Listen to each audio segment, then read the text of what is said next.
ကျွန်တော်အမ်စတာဒမ်ကလာခဲ့သူပါဒါပေမဲ့ဒီမြို့တော်ကြီးကကျွန်တော်ကိုအံ့ဩမင်သက်စေခဲ့တယ်ကျွန်တော်အမ်စတာဒမ်ကိုရောလစ်ဘွန်ကိုရောမြင်မှုခဲ့တယ်ဒါပေမဲ့မြောက်ဦးကိုရောက်တဲ့အခါကျွန်တော်မှင်သက်သွားခဲ့ရတယ်ကျွန်တော်နာမည်က Water Shopton ကျွန်တော်ဟာကမ္ဘာအင်အားအကြီးဆုံးကုန်သွယ်ရေးကော်ပိုရေးရှင်းကြီးဖြစ်တဲ့ Netherlands အရှေ့အိန္ဒိယကုမ္ပဏီ VOC မှာအမှုထမ်းနေတဲ့ Netherlands လူမျိုးသမားတော်တယောက်သမုဒ္ဒရာထုံးစင်းကိုဖျက်ဆီးခဲ့ဘူးတယ်ဘာတီဗီယာရဲ့သင်္ဘောချင်းတွေစူရက်ရဲ့ဈေးတွေနဲ့သီရိလင်္ကာရဲ့စိတ်ကိုင်းတွေကိုကျင့်လည်ဘူးတယ်ကျွန်တော်ဟာအရာရာကိုအလွဲတကူအထင်ကြီးတတ်တဲ့သူမဟုတ်ဘူးဒါပေမဲ့အခုက1660ပြည့်နှစ်ပါမြန်မာနိုင်ငံအနောက်ဘက်ကမ်းရိုးတန်းကရခိုင်ပြည်နိုင်ငံရဲ့မြို့တော်မြောက်ဦးစီကိုမြစ်ကြောင်းအတိုင်းစံတက်နေပါတယ်အဲ့ဒီမှာကျွန်တော်မြင်တွေ့ခဲ့ရတဲ့အရာတွေဟာကျွန်တော်ဘဝရဲ့တက်တန်းတစ်လျှောက်လုံးနှလုံးသားထဲမှာဆွဲထန်ကြံ့ရစ်နေခဲ့တယ်ကျွန်တော်မြင်ခဲ့ရတဲ့အရာတွေကိုပြောပြမယ်တန်တမတ်အနေနဲ့မဟုတ်ဘူးကုန်တယ်တယောက်အနေနဲ့လည်းမဟုတ်ဘူးဥယောပါတာတယောက်ရဲ့အမြင်နဲ့ရောက်ရှိလာပြီးလုံးဝကွဲပြားခြားနားတဲ့ယဉ်ကျေးမှုဆိုတာကိုနားလည်သွားခဲ့တဲ့လူတစ်ယောက်အနေနဲ့ပြောပြချင်တာပါမြောက်ဦးကကျွန်တော်ကိုဘာကြောင့်အံ့ဩစေခဲ့တယ်လဲဆိုတာနားလည်ဖို့ဆိုရင်ကျွန်တော်ဘယ်ကလာတယ်လဲဆိုတာကိုအရင်သိဖို့လိုပါတယ်1660ပြည့်လွန်နှစ်တွေကအမ်စတာဒမ်ဟာဥရောပမှာအချမ်းသာဆုံးနဲ့အတိုးသက်ဆုံးမြို့တော်ကြီးပါနယ်သာလန်သမ္မတနိုင်ငံဟာအာဏာအထွတ်အထိပ်ကိုရောက်နေတဲ့အချိန်ပေါ့ကျွန်တော်တို့ရဲ့ကုန်သွယ်ရေးတင်ပေါ်အုပ်စုကြီးတွေကကမ္ဘာကုန်သွယ်မှုကိုစိုးရုံထားတယ်ကျွန်တော်တို့ရဲ့ပန်းချီကျော်တွေဖြစ်တဲ့ Rembrandt နဲ့ Vermeer တို့ဟာရာစုနှစ်ပေါင်းများစွာတိုင်းဂုဏ်ပြုခံရမယ့်လက်ရာတွေကိုဖန်တီးနေကြတယ်ကျွန်တော်တို့ရဲ့တူးမြောင်းတွေဟာအင်ဂျင်နီယာပညာရဲ့အံ့ဩပဲတယ်အမ်စတာဒမ်ဟာလူဦးရေ2သိန်းနီးပါးရှိတဲ့ဥရောပစံတုံးရအလွန်ကြီးမားတဲ့မြို့တော်ကြီးမှာ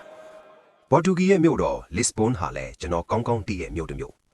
လစ်ဘွန်စိတ်ကမ်းဟာဘရာဇီးအာဖရိကနဲ့အိန္ဒိယတို့ကရတနာတင်သင်္ဘောတွေကိုလက်ခံနေတဲ့ပဟုချင်ပါဒါတွေကိုကျွန်တော်ဘာကြောင့်ပြောပြနေရတာလဲဆိုတော့ကျွန်တော်ရဲ့နိုင်ရှင်ချက်စံနှုန်းကိုသိစေချင်လို့ပါမြောက်ဦးဟာဒီမြို့တွေနဲ့ရှင်းရင်တောင်တာလွန်ကောင်းမွန်နေတယ်လို့ကျွန်တော်ပြောတဲ့အခါမှာဒါဟာခြေကပြောယုံတတ်မဟုတ်ဘူး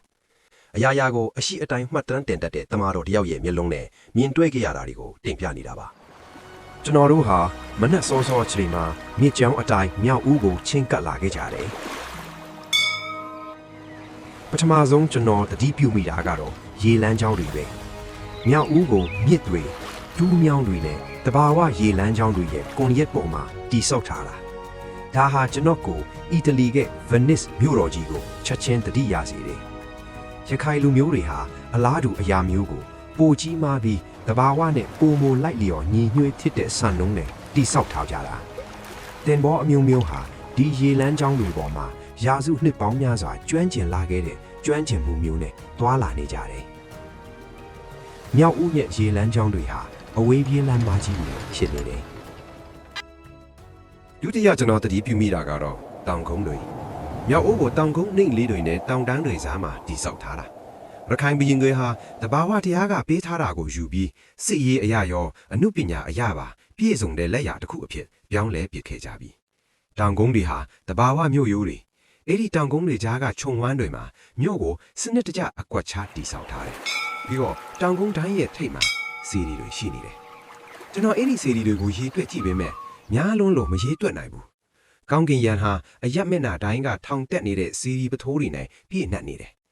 ကျွန်တော်အမ်စတာဒမ်ကဘုရားကျောင်းတွေဥရောပကကတီဒရယ်တွေနဲ့အော်တိုမန်ကဘာကဗလီတွေကိုမြင်ဘူးတယ်ဒါပေမဲ့ဒီလိုမျိုးတော့တခါမှမမြင်ဘူးကြဘူ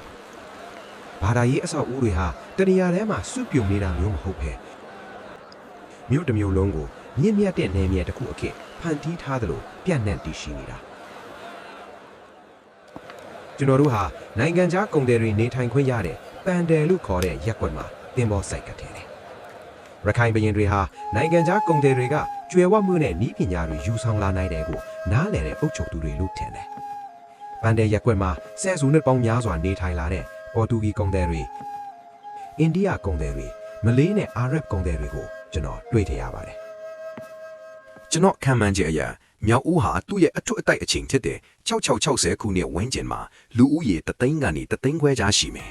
ဒါဟာအာရှမှာအကြီးဆုံးမြို့တွေထဲမှာပါဝင်တယ်လို့အဲ့ဒီခေတ်ကဥရောပမြို့တော်တော်များများထက်ပိုကြီးပါတယ်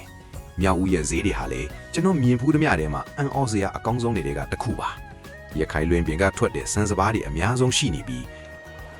VOC ရဲ့အင်ဒိုနီးရှားကစခန်းတွေကိုကျွေးမွေးနေတဲ့စံတွေဟာလည်းဒီဈေးတွေကနေပဲလာတာဖြစ်ပါတယ်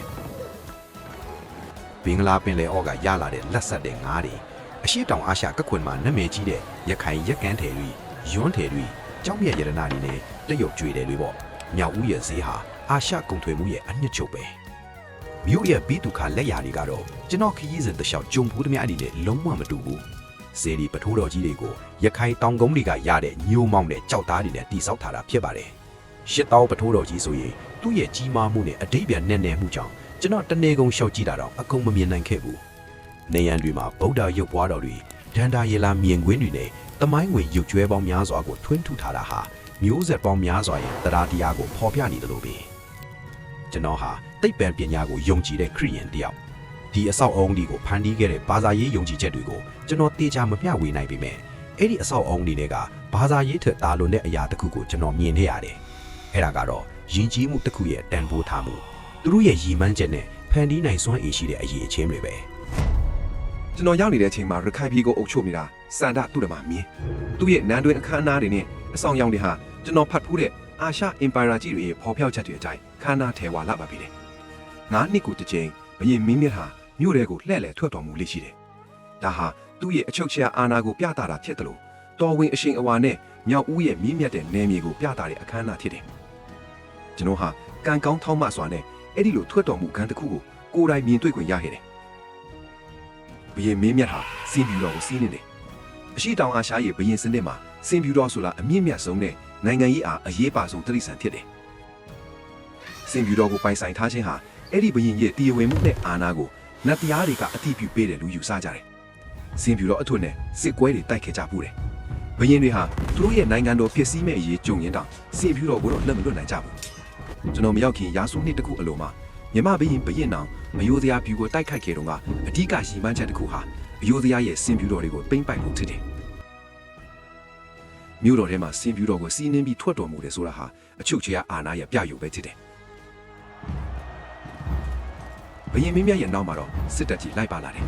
စီရေးလေးလာမှုမှာအတွေ့အကြုံရှိတဲ့ကျွန်တော်အဖို့တော့ဒါဟာဟန်ပြတပ်ဖွဲ့တစ်ခုမဟုတ်ပဲတကယ်ကိုအင်အားတောင်းတင်းတဲ့စနစ်တကျတဲ့တပ်မတော်ကြီးဖြစ်တယ်ဆိုတာသိတာတယ်အဲ့ဒီနေ့ကမြောက်ဦးမှာချီးတက်နေတဲ့တော်ဝင်စစ်တပ်ဟာစီကန်းရှိတဲ့ခြေလင်းတပ်တွေမင်းတပ်တွေစစ်စင်တွေနဲ့ဖွဲ့စည်းထားတာအထူးသဖြင့်သူတို့ရဲ့အမြောက်တပ်တွေမှာတုံးထားတဲ့အမြောက်တွေဟာပေါ်တူဂီနဲ့ဥရောပထောက်တွေဖြစ်နေပါတယ်ဥရောပစစ်တပ်တွေကိုတကဘာလုံးမှာစိုးရုံနေစေတဲ့ဒီနည်းပညာကိုပဲရခိုင်ပြည်ကသူ့ရဲ့နိုင်ငံတကာကုန်ထွေကြီးကွန်ရက်ကတဆင့်ယာယူပြီးအသုံးပြုနေတာပဲဒီစီတန်းလက်လည်မှုပြီးဆုံးဖို့နာရီပေါင်းများစွာကြာခဲ့တယ်လမ်းဘေးမှာစောင့်ကြည့်နေတဲ့လူအောက်ကြီးဟာလည်းကြောက်ရွံ့လို့တိတ်ဆိတ်နေတာမဟုတ်ပဲမိမိတို့ရဲ့ဒီလိုခန်းထားလဲမြင်ကွက်တယ်ပေါ့ဂုံယူဝင်ကြွားနေတဲ့အတန်းတွေနဲ့ပြည့်နေနေတာ